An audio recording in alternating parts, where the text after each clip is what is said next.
Hi, survivors. It's me, Purpose reporting to you. Hope you guys are doing well because what's going on in this world is truly not. I wanted to talk to some people. I want to talk to you guys today about the whole Title 42 situation. Some people who don't even know what this whole Title 42 is. I had some people ask me about it. And I want to talk about what it is and what are some of the consequences of not keeping this intact in place in this country. Now, it says, what is Title 42 at the border? For more than a year, this current administration kept in place at the U.S. southern border a Trump-era policy known as Title 42, which allowed the United States to quickly expel migrants to their country of origin or Mexican border towns. Then it says Title 42 expulsion. Title 42 expulsions are removals by the U.S. government of persons who have recently been in a country where a communicable disease was present. The extent of authority for contagion-related expulsions is set out by law in 42U.S.C. Grant 265. And I feel that it's important to keep this intact and in place, and if they was doing it according to what the law and the standard says that it's been set in place for, then they wouldn't be allowing all these different people to be flooding the communities illegally. And if they had good intentions of doing all this stuff, allegedly, they wouldn't be busing them and flying them into different cities and towns, mostly Democrat cities and towns, but they're going everywhere in the middle of the night trying to hide the corruption, allegedly. So, and now we're hearing about, since all these people all over the world are hearing about the open borders over here in this country, this gives a lot of the enemies of this country, it gives them the permission to just slide on up in here without any consequences, without any process of going through what used to be in place where, you have to go through the process of screening, and then you have to accumulate certain documentation and present certain documentation and get it approved and whatnot. Then you have people who've already been in this country and they're still waiting on what is it, their visas or whatever the case is, that they still haven't been given. And then you have all these different people just coming in, and according to what it says in place for, it says the Title 42 expulsions are removals by the government of this country of persons who have recently been in the country where a communicable disease was present. So why are they coming in? Why? And that is definitely the case. And not only have I stated time and time again that there's so many that really, really are sick, y'all. I mean, really sick. And that's why I said it's not good for them neither. They need medical screening. They need medical attention. I don't want to seem like I'm just this bad person. I really don't be caring what people think, to be honest with you, because I can't sit up here and please everybody. I know how I feel about things. I know that it has affected me. I know what I'm seeing, and I know who it's going to mainly affect. And it's going to mainly affect these same people that's taking up for the program, taking up for this administration who's allowing these things to happen to us. And they don't even realize it. I had somebody come at me the other day. I welcome them. I think they should come here until they take your job, take all your food, get you sick, and then I'm going to see if you still feel the same way. How about that? Or get your kid on some drugs or something. Now, all of them, granted, some of them do, need help. Some of them some of them are good people, I suppose, and they're looking for a better way of life. I understand that. But then you got people in this country who have contributed a lot. We still haven't been given what we're supposed to be getting. Then you have people who are already American citizens, that this administration is totally ignoring, who've been paying taxes all our life. Then you flood all these people into our communities. They're not going to be in your neighborhoods. They're not going to be in their neighborhoods. The ones who's allowing this to happen. You know. And then on top of that, this is another thing. It's so many different reasons why, y'all. This is not a good idea for them to be doing this. Let me talk about this situation, okay? All the drugs being pumped up in our communities. Do y'all know how much drugs are coming into our communities right now that our kids are exposed to? Do y'all know how many people been dying, of all these drugs since this current non-leadership has been in office? Allegedly. Y'all, all this stuff is a setup. And some of these people that want to argue and debate, because I'm not here to argue and debate with you. I'm not going to do it. You know, I see it. I've been saying it since I've been traveling. You're going to soon see it. Look at this. Woman arrested with $1.4 million worth of fentanyl pills, the deputies say. This just happened yesterday. And she's from another country bringing that stuff in here.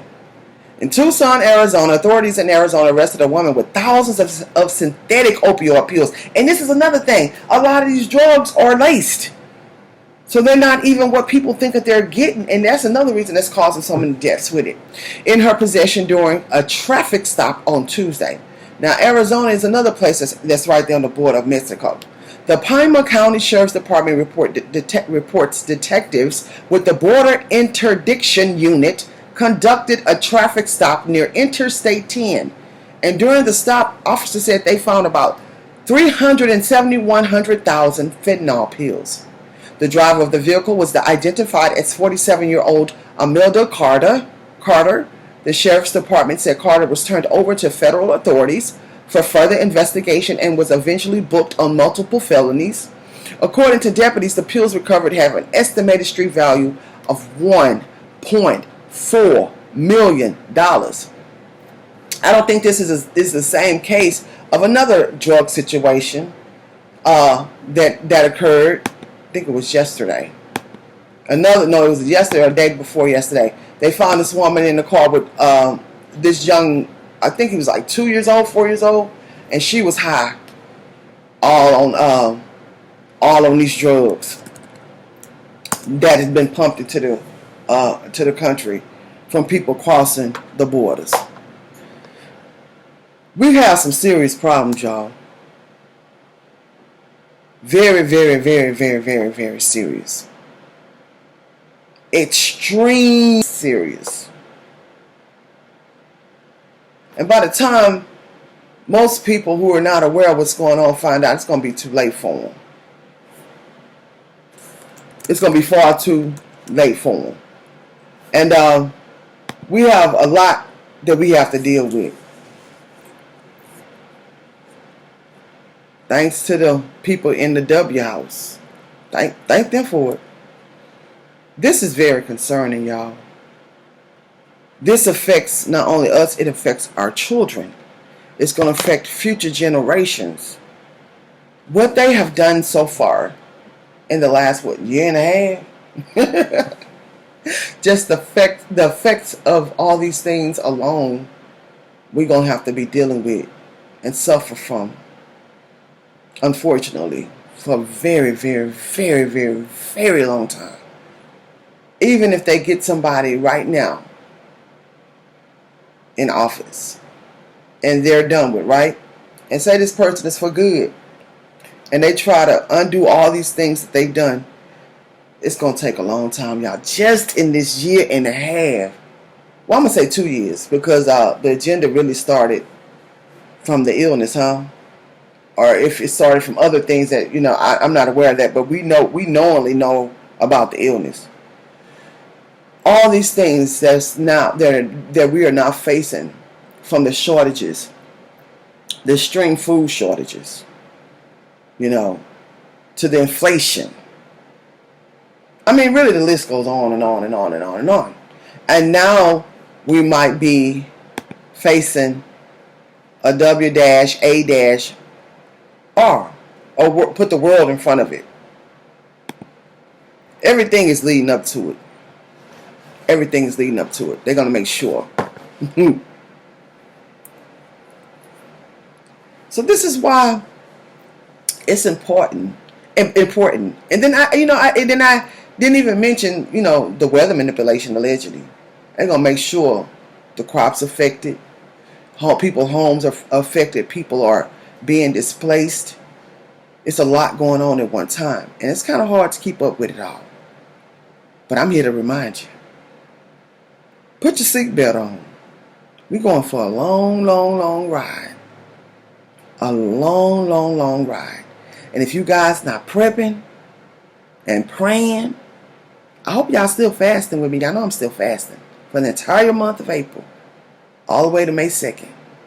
No, for me, I'm going to do May 7th. Prep like you never prepped before. Pray like you never prayed before. Find you ways to make a homemade, storm shelter, or a closet or something in your house, or try to put some kind of basement or something for these storms, because that's what some of my prepping friends are doing in the north. And these homes are not equipped. They don't have the type of material where they can sustain the type of weather that's upon us. We have so many things that's upon us where we have to be thinking, how are we going to survive this and how are we going to survive that? But you can and you will if you prepare for it. We're going for a long ride, y'all. Watch this world. Watch the weather. Smell your water. Boil your water before you use it. Please give me a thumbs up. I forget to ask you guys to do this on every video, but I realize that it's really important because it will spread the message. Please follow me on my other platforms. Follow me on Patreon for survivalism classes every single week if you want to learn about how to get some money, free money, grants that you don't have to pay back, to get land and money to help you pay your bills, and to buy some farming equipment and things of this nature. Go. It's only $1 a month. Sign up on my Patreon. The links will be in the description. If you're looking for land, I have land for sale. If you're looking for bug out locations, we have bug out locations for sale. All these things are on my website. And you guys keep surviving.